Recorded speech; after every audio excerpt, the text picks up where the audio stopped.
Hello student, I am Divya कथी and जैसे कि हम लोग कंटिन्यू कर रहे हैं हमारा chapter number 9 and it's financial market. तो गाइस आज हम लोग देखने वाले ट्रेडिंग प्रोसेस ऑफ सिक्योरिटीज, यानी कि अगर आपको शेयर और डिबेंचर को परचेज करना है, सेल करना है तो उसका प्रोसेस क्या रहेगा। Clear and remember one thing, अगर प्रोसेस है तो आपको सारे पॉइंट लाइन टू लाइन लिखने पड़ेंगे। Okay, screen based trading system of national stock exchange is known as NEAT, यानी कि नेशनल स्टॉक एक्सचेंज का जो स्क्रीन बेस्ड सिस्टम है जिसमें से आप डायरेक्टली नंबर्स देख के ट्रेडिंग करोगे तो वो क्या हो जाएगा, NEAT, national exchange for automated trading. Clear, और सेम एज इट इज ये अगर बॉम्बे स्टॉक एक्सचेंज के लिए है तो वो क्या हो जाएगा हमारा BALT BSE online trading. Clear, अगर आप कभी बॉम्बे गए हो और आपने वो बॉम्बे स्टॉक एक्सचेंज वाला बिल्डिंग बाहर से भी देखा है तो वो स्क्रीन उसके बिल्डिंग के बाहर ही लगा हुआ है, ब्लैक कलर का स्क्रीन है, रेड नंबर सारे जो भी है वो स्क्रॉल होते रहते हैं। क्लियर, तो आइए देखते हैं फर्स्ट स्टेप हमारा क्या होता है। फर्स्ट स्टेप हमारा है to open demat account. But obvious है, अगर हमें शेयर या फिर डिबेंचर कुछ सिक्योरिटीज परचेज करना है, सेल करना है और वो भी ऑनलाइन करना है तो ऑफकोर्स हमारे पास पहले क्या होना चाहिए, डीमेट अकाउंट होना चाहिए, तो ही हम लोग कुछ परचेज कर सकते हैं। Clear, an investor has to open a demat account with depository participant. Depository participant के थ्रू जो भी हमारे इन्वेस्टर्स है उसको डीमेट अकाउंट ओपन करवाना पड़ेगा, because buying and selling of only demat securities can be carried out on internet. यानी कि अगर आप सिक्योरिटीज कुछ सेल करते हो, परचेज करते हो, बाइंग एंड सेलिंग अगर ऑनलाइन करना चाहते हो तो कंपलसरी वो डीमेट अकाउंट के थ्रू ही हो सकता है, तो आपके पास डीमेट अकाउंट होना जरूरी है। अब एक बार अगर हमारा डीमेट अकाउंट ओपन हो जाता है तो फिर हम लोगों का नेक्स्ट स्टेप जो है वो क्या रहेगा, तो कि ऑर्डर टू बाय और सेल, यानी कि आप सेलिंग एंड परचेसिंग के लिए ऑर्डर पुट कर सकते हो। Clear, we want to sell security has to place the order to broker. अगर हमें हमारी सिक्योरिटी जो है वो सेल करनी है तो हमें हमारा ऑर्डर ब्रोकर के पास पुट करना पड़ेगा, रखना पड़ेगा। Clear, purchase and sell price are to be the stated clearly. जो भी हम लोगों ने परचेज किया होगा वो प्राइस वहां पे क्लियरली स्टेटेड होगी कि आपने इतने प्राइस पे इतने नंबर ऑफ शेयर परचेज किए हैं, और जो प्राइस पे हम लोग सेल करने वाले हैं वो भी वहां पे क्लियरली स्टेटेड होगी कि आप ये वाली प्राइस पे इतने नंबर ऑफ शेयर सेल कर रहे हो। Clear, two type of order in purchase and sell of a securities. हमारे पास टू टाइप के ऑर्डर्स है, एक तो है limited order and second one है मार्केट ऑर्डर। अब लिमिटेड ऑर्डर में आप कैसे वर्क कर सकते हो, तो कि price specified by the customer, यानी कि हम जब भी सेल करना चाहते हैं, अगर हम लोगों ने सोचा है कि भाई चलो हम लोगों ने 100 रुपीज का शेयर लिया है, वो अगर 150 पे पहुंच जाता है तो हम लोग उसको सेल कर देंगे। क्लियर, तो ये वैसे टाइप का सिचुएशन है, यानी कि हमने डिसाइड किया इतने प्राइस पे हम लोग सेल करेंगे। अब जरूरी नहीं है कि उतना प्राइस होगा ही होगा guys. Clear, price of a purchase and sell is a predetermined, यानी कि यहाँ पे आपका जो परचेज एंड सेलिंग का प्राइस है वो पहले से प्री डिटरमाइंड है, आपने पहले से ही फिक्स करके रखा है। Clear, and retail investor place this type of order, यानी कि जो छोटी छोटी क्वांटिटी में शेयर परचेज करते हैं, लेस क्वांटिटी में, वैसे टाइप के इन्वेस्टर जो है वो ऐसा लिमिटेड ऑर्डर पुट करते हैं। क्लियर, परचेज एंड सेलिंग के लिए। एंड देन है market order. Order is executed at the latest quoted price on the trading screen, यानी कि जैसे अभी मैंने आपको ब्लैक स्क्रीन और रेड नंबर्स के बारे में बताया, बॉम्बे स्टॉक एक्सचेंज के बिल्डिंग के बाहर है, तो उसके बेसिस पे ये सब कुछ हैंडल आउट होता है। और at the offer price in market, यानी कि मार्केट जो करंट सिनेरियो में चल रहा है उसके हिसाब से यहाँ पे ऑर्डर पुट होंगे। क्लियर, तो जनरली जो लिमिटेड ऑर्डर है वो रिटेलर के लिए होता है, और जो मार्केट ऑर्डर है वो जनरली जो ज्यादा नंबर ऑफ क्वांटिटी में शेयर परचेस करते हैं उनके लिए होता है। क्लियर, तो हमारे पास टू टाइप के ऑर्डर है। 1 मार्क में ऐसा क्वेश्चन भी पूछा जा सकता है कि type of order for buying and selling securities. Clear, तो limited order and market order. अब जब भी एक बार हमने ऑर्डर पुट कर दिया कि भाई चलो हमें ये परचेस करना है या फिर हमें ये सेल करना है, हमने ऑर्डर रखा किसके पास, ब्रोकर के पास, तो उसके बाद नेक्स्ट स्टेप क्या रहेगा, तो कि एग्जीक्यूशन ऑफ ऑर्डर। अब ब्रोकर का काम बन जाएगा कि हमने ऑर्डर पुट किया है उसको वो क्या करेगा, एग्जीक्यूट करेगा। Broker execute the order as the order is received by broker, यानी कि उसको जितने भी ऑर्डर जो भी है वो रिसीव्ड होंगे, उसको मिलेंगे, उसको वो क्या करेगा, मतलब एग्जीक्यूट करेगा। Clear, broker place the order in stock exchange. अब हम लोगों ने देखा प्रीवियस लेक्चर में भी कि इन्वेस्टर जो होता है वो डायरेक्टली स्टॉक एक्सचेंज से कुछ परचेस वगैरह सेलिंग नहीं करता। क्लियर? वो क्या करेगा, अगर मुझे शेयर परचेस करना है फॉर एग्जाम्पल, तो मैं जो बिटवीन मीडिएटर होगी उसके पास अपना ऑर्डर रखूंगी। मीडिएटर पार्टी जो है, यानी कि जो मतलब बीच का जो दलाली वगैरह करता है, वो वन टाइप ऑफ मैंने वर्ड यूज किया है, तो जो वो है वो हमारा ऑर्डर किसके पास लेके जाएगी, स्टॉक एक्सचेंज के पास। क्लियर? और स्टॉक एक्सचेंज वापस क्या करेगी, मीडिएटर पार्टीज को देगी और मीडिएटर पार्टीज हमें वापस देगी। क्लियर? यानी कि ब्रोकर क्या करेगा, इन्वेस्टर से ऑर्डर लेगा, स्टॉक एक्सचेंज को पास करेगा। Clear? Broker execute the order as the order is received by broker and broker place the order in stock exchange and broker can deal on behalf of the customer through online. हमें directly वहां पे communication करने नहीं जाना पड़ेगा कि भाई मुझे इतने शेयर चाहिए, उतने मुझे परचेस करने, इतने मुझे सेल करने। क्लियर? हमें जो हमारा बिटवीन लिंक है, इंटरमीडियरी है, ब्रोकर है, उसको सारे ऑर्डर देने हैं सेलिंग परचेसिंग के, वो पास करेगा स्टॉक एक्सचेंज को, स्टॉक एक्सचेंज वापस ब्रोकर को पास करेगा और ब्रोकर वापस हमें पास करेगा। क्लियर? फिर देन आफ्टर जब भी एक बार ऑर्डर एग्जीक्यूट हो जाता है, ब्रोकर क्या बनाएगा, कॉन्ट्रैक्ट नोट बनाएगा। क्लियर? अब इसमें क्या होता है, broker makes a contract note after buying and selling of securities as for the order of customer.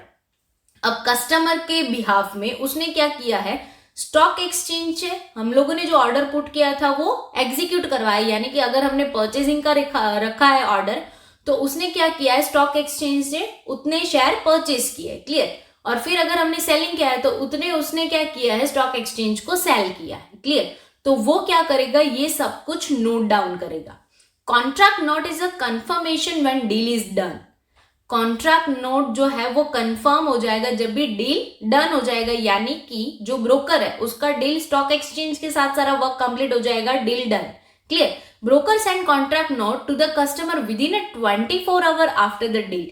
ये डील कंप्लीट हो जाने के बाद ब्रोकर क्या करेगा, ये कॉन्ट्रैक्ट नोट को कस्टमर को सेंड कर देगा कि भाई आपका जो ऑर्डर है वो ऑलरेडी एग्जीक्यूट हो चुका है, यानी कि आपका जो वर्क है वो वर्क इन प्रोग्रेस है, यानी कि बहुत ही लेस टाइम में ये जो शेयर वगैरह है वो आपको मिल जाएगा, या तो फिर सेल किया है तो निकल जाएगा। क्लियर? लेकिन रिमेंबर 24 मतलब आवर्स के अंदर उसको बताना पड़ेगा। क्लियर? डील डन होने के बाद। अब नोट बन जाने के बाद क्या होगा, तो कि settlement of transaction, settlement of transaction done by the Bombay stock exchange.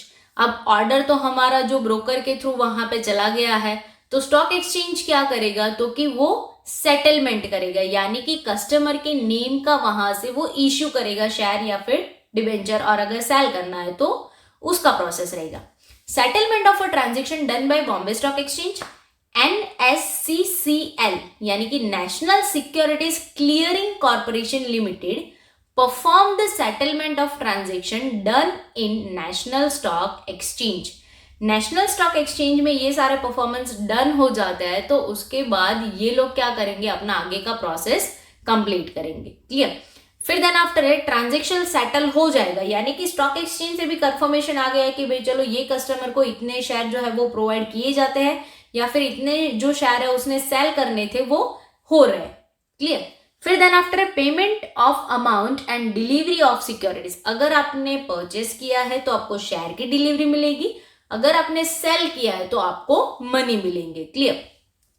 If the customer has a purchase the share, अगर हमने परचेज किया है, payment for the same is be done prior to the pay in day. अब यहाँ पे 2 type के terms है guys, पे इन डे एंड पे आउट डे।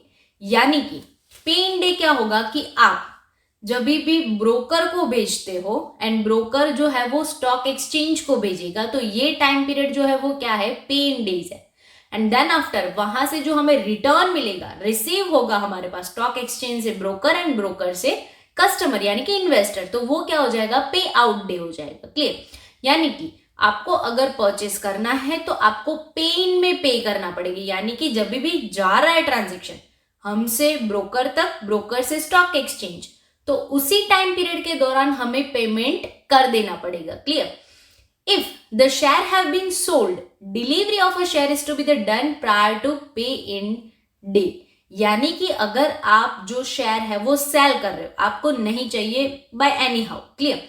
तो जब भी आप ब्रोकर को जो शेयर है वो ट्रांसफर करोगे, ब्रोकर जो है वो स्टॉक एक्सचेंज को ट्रांसफर करेगा, तो उसी टाइम पीरियड के दौरान यानी कि पे इन डे के अंदर ही आपको जो है वो आपका शेयर का प्रोसेस है वो कंप्लीट करना पड़ेगा। क्लियर? यानी कि आपको आपका ऑनरशिप वेव करना पड़ेगा।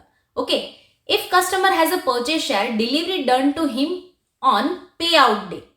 हमने पेमेंट कब किया अगर परचेस करना है तो पे इन डेज में, यानी कि यहां से ब्रोकर से स्टॉक एक्सचेंज जा रहा था अभी तो ऑर्डर, उसी टाइम के दौरान हम लोगों ने पेमेंट कर दिया और हमें डिलीवरी कब मिलेगी? पे आउट डे में, यानी कि स्टॉक एक्सचेंज भेजेगा ब्रोकर को, ब्रोकर फिर वापस हमें भेजेगा, यानी कि पे आउट, यानी कि हम ऐसा सिंपल सेंस में बोल सकते हैं कि लास्ट पॉइंट, पेमेंट पहले करना पड़ेगा, डिलीवरी बाद में मिलेगी। Clear? And customer receive the money on pay out day if shares are sold by the customer. यानी कि जैसे हम लोगों ने देखा कि अगर आपको सेल भी करना है तो हमें क्या करना पड़ेगा? पे इन डे जो होता है, यानी कि यहां से ऑर्डर अभी जा रहा है स्टॉक एक्सचेंज के पास, उसी टाइम के दौरान हमें हमारा ऑनरशिप वेव करना पड़ेगा, यानी कि हम लोग ऑनरशिप छोड़ रहे हैं और हमें पैसा कब मिलेगा? सेल करें तो हमें रिटर्न में पैसा मिलेगा ना, अगर परचेस करें तो रिटर्न में हमें क्या मिलेगा? शेयर मिलेगा। तो सेल कर रहे हैं तो हमें जो पैसा उस शेयर का मिलेगा वो कब मिलेगा? पे आउट डे में, यानी कि लास्ट मोमेंट पे मिलेगा। क्लियर? परचेस कर रहे हो, पेमेंट करना पड़ेगा पे इन डे में, डिलीवरी मिलेगी आपको पे आउट डे में। क्लियर? सेल करना है, आपको शेयर ऑनरशिप वेव करने पड़ेंगे पे इन डे में, डिलीवरी ऑफ मनी मिलेगी आपको पे आउट डे में। Clear guys? The next one जो है वो हमारा लास्ट स्टेज है एंड वो है inform to customer of a settlement of transaction. अब ये सब कुछ हो गया है तो लास्ट में हमें इन्वेस्टर कस्टमर को इन्फॉर्म भी करना पड़ेगा कि भाई आपके अकाउंट में पैसे आ गए हैं या तो फिर आपके अकाउंट में शेयर या डिबेंचर आ चुके हैं। Clear? Broker will make the payment to the customer through the bank in case of a sale of securities. अगर हमने सेल किया है तो ब्रोकर बैंक के थ्रू हमारे अकाउंट में पैसे भेज देगा। In case of a purchase of a securities, broker will make a direct payment from the bank account of the customer. अगर हमने परचेस किया है, जैसे हमारा जो ब्रोकर है वो डायरेक्टली हमारे अकाउंट में पैसे भेज सकता है सेलिंग के टाइम पे, तो परचेसिंग के टाइम पे वो डायरेक्टली हमारे अकाउंट से डिडक्ट भी कर सकता है। क्लियर? क्योंकि डीमेट अकाउंट के साथ जो हमारा बैंक अकाउंट होता है वो लिंक होता है। ओके, तो ये हुई हमारी सारी प्रोसेस कि आपको ट्रेडिंग कैसे करना है, कैसे नहीं करना है। टोटली हमारे पास 7 पॉइंट है, बट रिमेंबर गाइस प्रोसेस है तो हम लोगों को लाइन टू लाइन ही सारे पॉइंट्स लिखने पड़ेंगे। क्लियर? पहला काम हमें क्या करना पड़ेगा? पहला तो हमें डीमेट अकाउंट ओपन करवाना पड़ेगा। ऑर्डर हमें क्या करना पड़ेगा? पुट करना पड़ेगा। ऑर्डर पुट कर दोगे उसके बाद वो ऑर्डर हो जाएगा एग्जीक्यूट हो जाने के बाद जो हमारा ब्रोकर है वो एक कॉन्ट्रैक्ट नोट प्रिपेयर करेगा डील कंफर्म होने के बाद, एंड देन आफ्टर जो है वो सेटलमेंट ऑफ ट्रांजेक्शन्स होने वाले हैं, यानी कि ट्रांजेक्शन पूरा सेटल होगा कौन से साइड से? स्टॉक एक्सचेंज की साइड से, यानी कि रिटर्न आने वाला है। Then after payment of amount, यानी कि हमें पैसे कब भेजने कब मिलेंगे, एंड अमाउंट ऑफ डिलीवरी, हमें डिलीवरी में क्या मिलेगा? पैसा मिलेगा या फिर शेयर मिलेगा। And at the end of the day, यानी कि प्रोसेस कंप्लीट होने के टाइम पे हमें ये सारा जो भी हमारा बैलेंसिंग है वो ब्रोकर अपने इन्वेस्टर यानी कि अपने कस्टमर को इन्फॉर्म करेगा कि आपके अकाउंट में पैसे आए हैं या फिर आपके अकाउंट में से पैसे गए हैं। Clear guys? तो ये हुआ हमारा trading process for the securities. आगे का जो क्वेश्चन है वो हम लोग नेक्स्ट लेक्चर में देखेंगे। तब तक के लिए बी हैप्पी, बी सेफ।